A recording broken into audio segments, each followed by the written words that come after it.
بسم الله الرحمن الرحیم.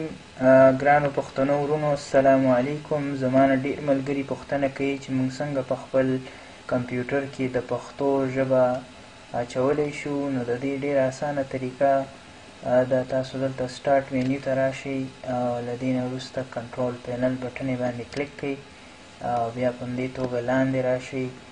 لاندې راتلو سره به تاسو وګورئ چې دلته لیکل شوي دي سیمه او ژبه، ریجن اینډ لینګویج.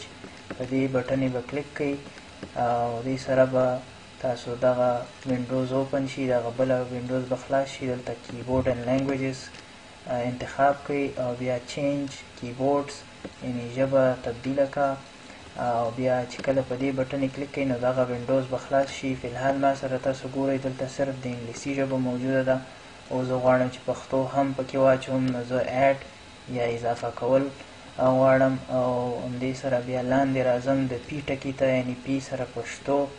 نو دلته تاسو وګورئ چې پښتو لیکل شوې د افغانستان او دې سره زه کولی شم پښتو انتخاب کړم.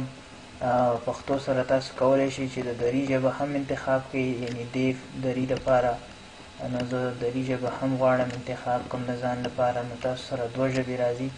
اوس چې کوم دی دا اوکې کوئ نو تاسو به وګورئ چې ستاسو په کمپیوټر کې دوه ژبې راغلې، هم دري او هم پښتو. او دا اوس تاسو کولی شئ له دې لارې دا په خپل کمپیوټرو کې واچوئ. نو دا اپلای به کوئ، اوکې به کوئ او دا هر څه به بند کړو.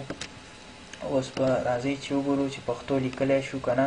فلحال که تاسو دلته ګورئ دغه انګلیسي ژبه لیکل کېږي، نو که غواړئ دا په پښتو بدل کړئ نو الټ شفټ ما هلته لیکلي الټ به نیسئ او شفټ بټنه کیبورډ باندې فشار به ورکئ نو ژبه به تبدیله شي. یا تاسو کولی شئ چې دې ځینه هم تبدیله کړئ ژبه، کومه ژبه چې تاسو غواړئ.